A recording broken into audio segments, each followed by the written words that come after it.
I don't want to take any extra time, but stuff's coming out, firefighters going to these fires, and there's a lot of, you know, chemicals that are mixing because of modern convenience plastic bag stuff and that.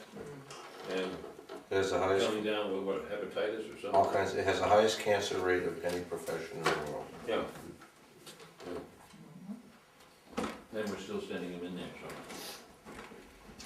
so. Okay, there are other increases as well in the areas of building maintenance, fire protective clothing, and fire training courses and materials. And so this is definitely an area worth looking at. And now the chief isn't able to join us for our Saturday work session. He's gonna be at another training. So Chief, are there some things that you'd like to share with the board and the budget committee tonight? Well, first, I'm going for my sheet too, so. You guys all have the detail sheet? Yeah. They don't have your detail, they have the one that I did. You want me to make copies of that? You probably should, so they have an idea of what they're actually looking at. Also, in mine might be a little different than Carlotta because there's some things like the computers, hardware, software that goes into the administrators, but this is my portion going to her with ID in that, which is the firehouse software.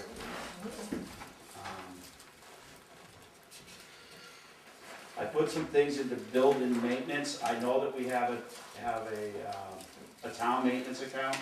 However, there's still a lot of things in the station that kind of get overlooked.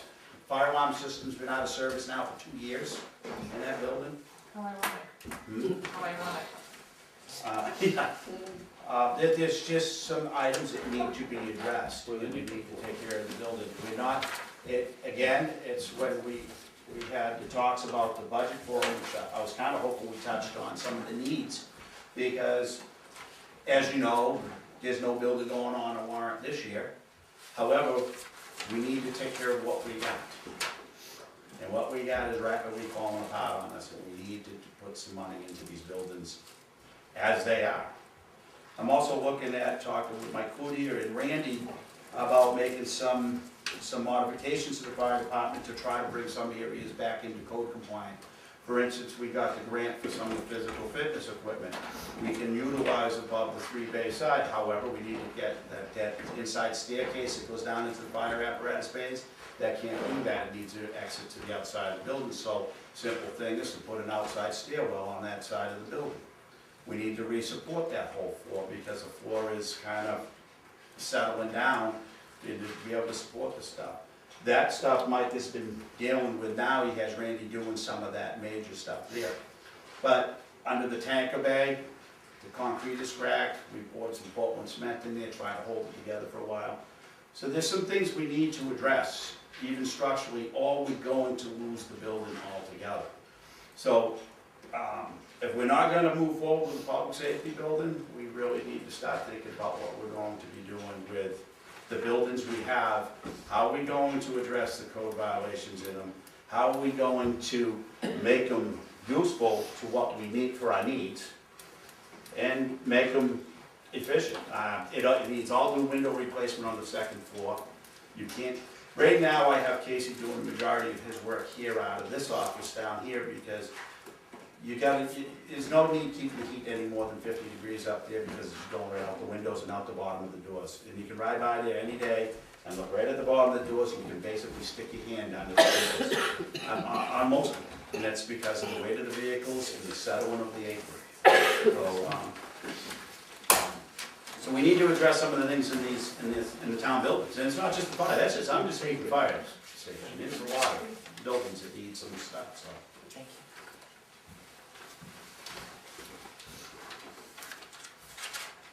Rick, you might also want to take an opportunity to mention your vehicle that's up for replacement. Well, we have engine 2 that's up for replacement. That needs some significant work, one being it needs a new pump, and the pump, you're looking at $25,000 to $30,000. And that's from two different vendors that get that. After I had D. Perkins do the pump test, I sent it over to Valley Fire Equipment over in Bradford, who did some work to the engine too, fixed a couple of the relief valves and things.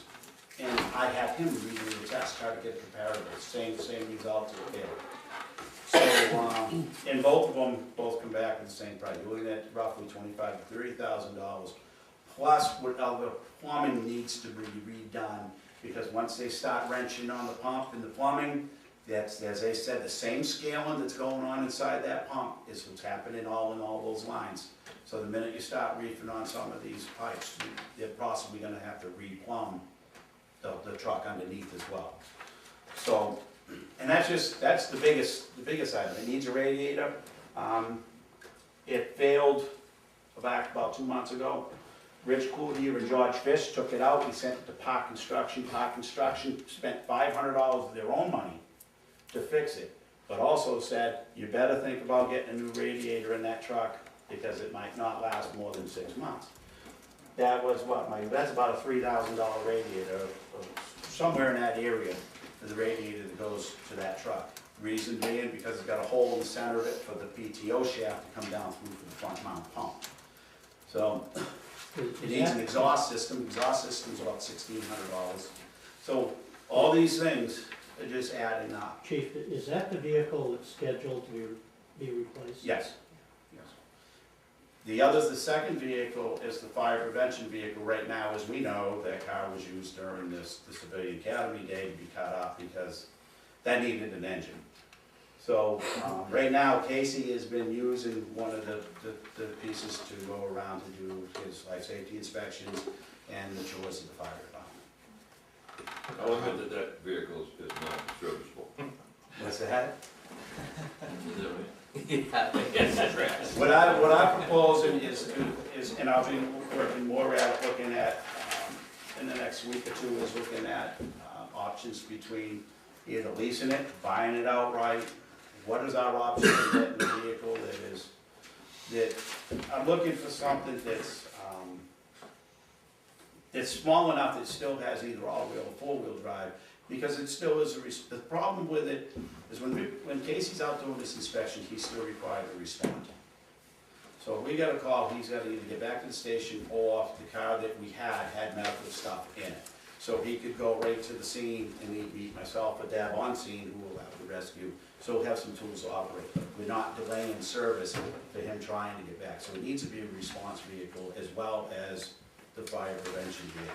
It's also the vehicle the officer on duty uses for the weekend when he is going around, when they're on duty. So he can get to the scene, make sure that, do the size up, see what we have, and perhaps either hold the apparatus in the quarters because he can handle the call. There might be firearm activation or something minor in nature, but they'll use that vehicle, and it's also used for when the membership is gone to out-of-town trainings like in Concord and things like that. They'll take that vehicle and use that. So it needs to be, I'm not looking for anything that's a gas guzzler, if you will. Looking for something small, small SUV, small pickup, something along that type of little line. Suzuki four-wheel. Well, that's a little too small. Wasn't that crash? You don't want one of those things. You have here, I just have a question, under work details, first page of detail, and you, approximately, you have Conant High School graduation on there. What is that ballpark, what does that tend to run? Couple hundred. Couple of bucks?